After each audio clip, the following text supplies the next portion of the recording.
Zakweli, l'entretien de la matinale. L'entretien de la matinale avec vous, Faïd Souhaili. Bonjour Faïd. Bonjour Yumna, bonjour à toutes et à tous. Bonjour Daniel Zaidani et merci d'avoir répondu à l'invitation pour Zakweli. Alors Bonjour. vous êtes membre du comité de soutien de Marine Le Pen. Alors 2 jours après les résultats de l'élection présidentielle, quel sentiment vous habite? Est-ce que c'est la déception d'avoir vu Marine Le Pen battue ou est-ce que c'est une satisfaction d'avoir vu un score large ici à Mayotte pour le Rassemblement national? C'est un sentiment partagé. D'abord une vraie satisfaction parce que, nous avons réussi à placer Marine Le Pen en tête sur le territoire de Mayotte, aussi bien au premier tour qu'au deuxième tour. Ça veut dire que, son projet qui était précis, chiffré, détaillé, répondait pleinement aux aspirations de la population mahoraise. Ensuite, ça a été, une véritable satisfaction et joie de me rendre compte que, au-delà des frontières de Mayotte, nous avons, conquis la Réunion, les Antilles, la Guyane, Saint-Pierre-et-Miquelon, donc vraiment, l'outre-mer. Donc ça veut dire finalement qu'il est vrai qu'en étant à plus de 10 000 kilomètres, jusqu'à 20 000 parfois pour certains territoires de la métropole, il est clair que, finalement, le programme de Marine Le Pen répondait aux aspirations des ultramarins. Maintenant, nous étions conscients également que le poids de l'outre-mer était, faible par rapport au reste de la France, puisque je pense que notre corps électoral représente grosso modo 4 du corps électoral total. Donc c'est vrai que nos choix, ne sont pas, criants, mais en même temps, ça permet aussi de donner, une orientation, une voie, parce que je le rappelle et ça c'est quand même important de le dire, que nos spécificités, nos particularités, c'est que nos territoires ont connu, dans le passé, une histoire difficile, que ce soit l'esclavage pour certains territoires ou, et puis dans l'océan Indien, nous savons également que nos territoires, ce sont des territoires, où, la religion musulmane est très répandue. Ce qui veut dire finalement que toutes les, tout le battage médiatique qui a eu lieu ces 15 derniers jours avant le deuxième tour, n'ont pas, affecté l'électorat local, mais bien au contraire, l'électorat s'est concentré sur, l'écrit, sur le projet et a fait fi finalement des polémiques stériles qui ont pu, fortement, perturber, en métropole. Donc je pense qu'il y a un travail à faire là-dedans et que finalement, la métropole, l'Hexagone devrait, tirer enseignement de ce qui s'est passé en outre-mer. Alors, à vous entendre, donc, vous maintenez, l'analyse que vous avez faite, la dernière fois que vous êtes venu ici même dans ce studio, concernant le vote d'adhésion, des Mahorais et aussi des autres, outre-mer. Mais quand même, on peut quand même noter que, il y a eu quand même, un fort vote pour Jean-Luc Mélenchon au premier tour, surtout dans les autres départements d'outre-mer et celui-ci s'est reporté a priori sur, Marine Le Pen au second tour. Donc est-ce que c'est pas aussi un vote de protestation, de contestation envers la politique menée, par, le gouvernement d'Emmanuel Macron? Non, mais incontestablement, la politique qui a été menée par Emmanuel Macron, particulièrement en outre-mer, elle est contestée, y compris à Mayotte. Ça, c'est évident. Je l'avais dit, d'ailleurs que au premier tour, on a pu constater que 80 de la population à Mayotte ne l'avait pas suivi. Donc ça, en soi, c'est de la contestation. Ensuite, le choix de positionner Marine Le Pen en tête à Mayotte, c'est vraiment un choix d'adhésion et ça ne peut pas être nié et Marine Le Pen est arrivée quasiment partout en deuxième position. Donc ça veut dire quand même il y a aussi une adhésion à ces idées là-dedans. Et à choisir entre Emmanuel Macron, la continuité, et Marine Le Pen, on voit bien que le changement était possible avec Marine Le Pen. Et donc ça, c'est ce qu'a fait l'outre-mer en se basant uniquement dans sa réflexion et dans son action sur son projet qui était sur table. Alors qu'en métropole, on le sait très bien, la réflexion était tout autre. On a parlé de barrage, on a parlé d'extrémistes, on a parlé de racisme, alors que la question où elle aurait réellement dû se poser, c'est bien en outre-mer, où justement, on retrouve majoritairement des gens noirs et des musulmans dans l'océan Indien. Donc, on voit bien que lorsqu'on s'intéresse exclusivement au projet qui est posé, qui est proposé aux Français, eh ben, on choisit Marine Le Pen. C'est ce qui a été fait en outre-mer, contrairement à la métropole.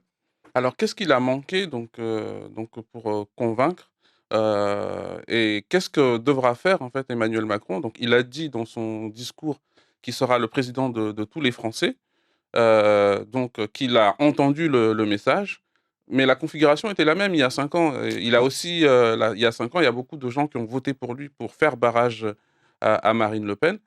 Qu'est-ce qui va changer? Moi, je ne suis pas convaincu qu'il a écouté le peuple. Parce que, déjà, dans un premier temps, vous avez pu constater que lorsqu'il s'est rendu sur le champ de Mars, il a mis l'hymne national européen.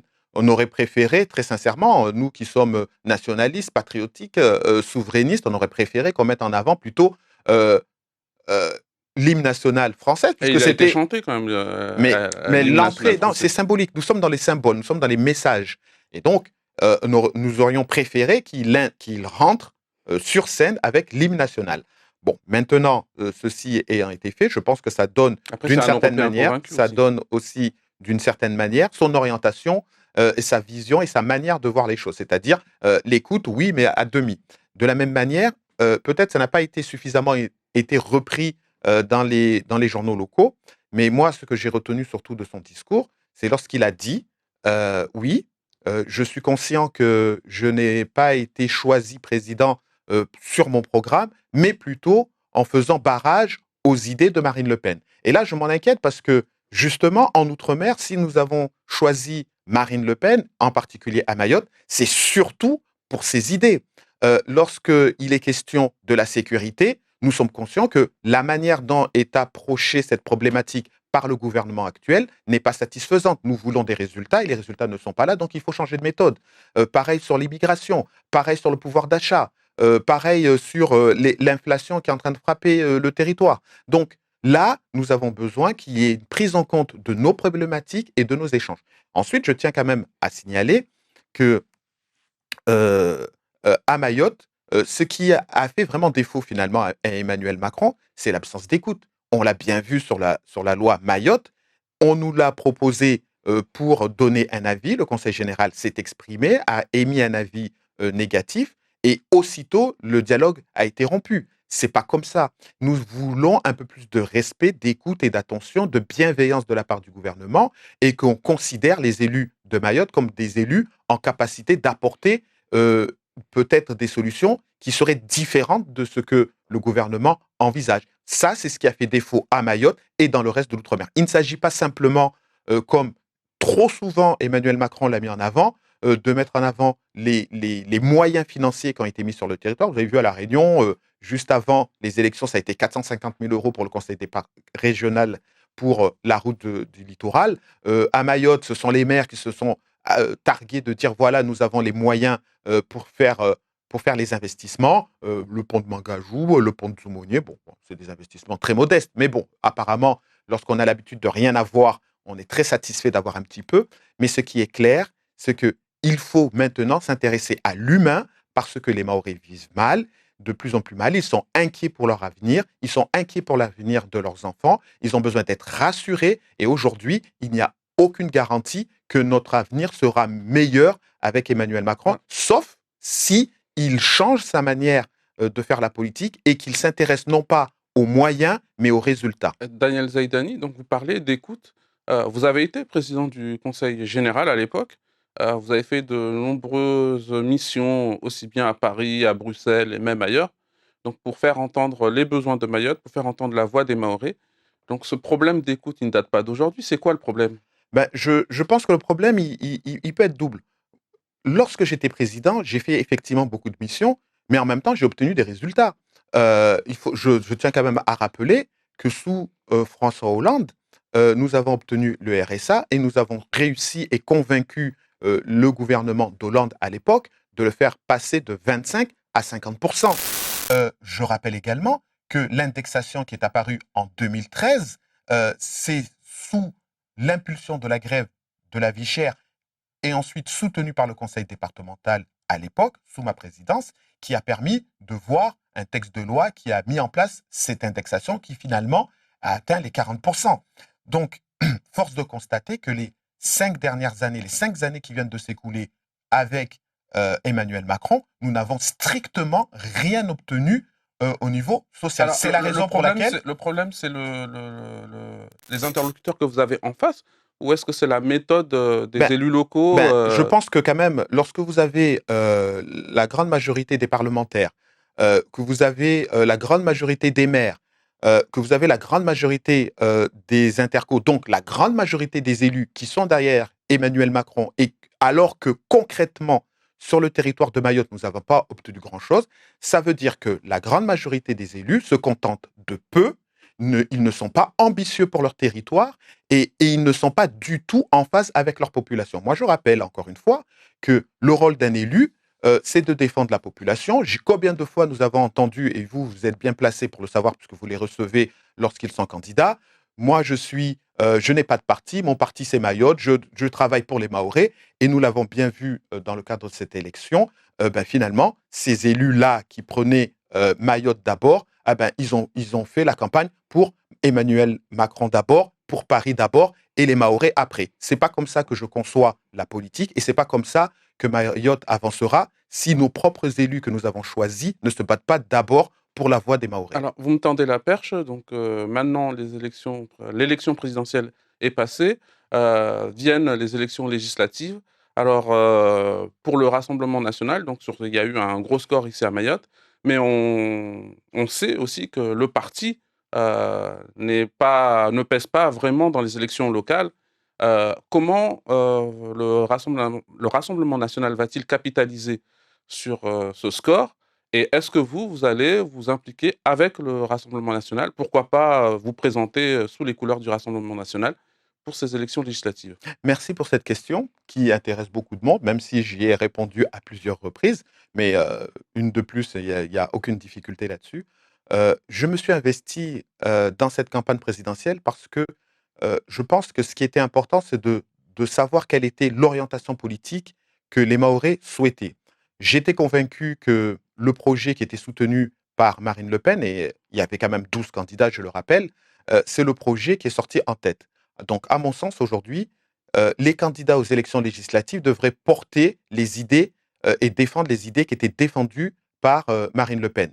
Et une fois élus, ces mêmes élus choisis par la population devront, à mon sens, apporter leur soutien et leur aide à Marine Le Pen pour pouvoir justement défendre le territoire de Mayotte. Ces 10 dernières années, à travers les deux derniers mandats de députés, nous avons constaté que être dans la majorité ne veut pas dire faire avancer le territoire de Mayotte. Nous l'avons vu avec le député Bouanali, nous l'avons vu avec Ramlati, nous avons vu donc que Mayotte n'a jamais été dans une grande souffrance que ces 10 dernières années. C'est la raison pour laquelle le discours consistant à dire allons rejoindre la majorité présidentielle pour faire avancer le territoire de Mayotte, ce n'est pas forcément une vérité absolue. La vérité, c'est qu'il faut que les élus qui partent de Mayotte partent d'abord pour défendre les Mahorais et ensuite aillent à l'Assemblée pour faire vivre les idées que Mayotte a besoin d'avoir sur notre territoire.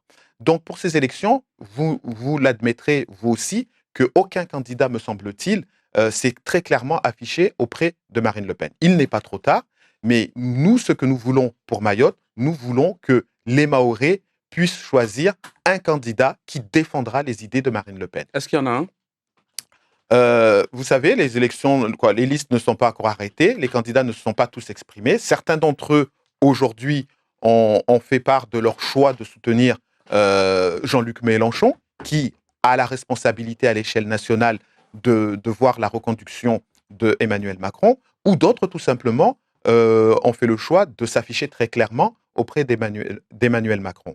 Donc, il n'est pas encore trop tard pour comprendre que les Mahorais ont besoin d'une politique beaucoup plus ferme en termes de lutte contre l'immigration, de lutte contre l'insécurité et de lutte contre le pouvoir d'achat. Et surtout, nous avons besoin de beaucoup plus de reconnaissance. Je ne crois pas, à moins que le président de la République change totalement sur le fond et sur la forme en termes de communication, en termes d'interaction avec les élus locaux, mais à défaut, je pense qu'il va falloir véritablement que ceux qui sont aujourd'hui candidats se changent leur fusil d'épaule. Et puis, je tiens quand même à signaler, Rapidement, pour ma part, Daniel Zaidine, parce moi, que je ne fais pas partie de ces élus qui croient que tout doit passer par eux. aujourd'hui, je me réjouis quand même néanmoins de voir que dans le cadre de ces élections, aussi bien dans le nord que dans le sud, nous avons de nouvelles têtes émergentes. Et ça, je pense que c'est aussi nécessaire pour le territoire de Mayotte de voir des nouvelles figures politiques sur la scène politique locale. Moi, je me contenterai d'accompagner éventuellement les candidats RN s'il y en a, mais à défaut, je ne donnerai pas forcément mon soutien à des candidats qui d'emblée ne travailleront pas pour le bien du territoire de Mayotte. Merci beaucoup Daniel Zaïdani. Donc, je rappelle que vous êtes, conseiller départemental de Pamandzi, mais pendant cette campagne, vous avez soutenu, Marine Le Pen. Merci beaucoup. Merci pour votre invitation et je souhaite le meilleur une bonne fin de Ramadan pour l'ensemble des Mahorais et des Mahoraises.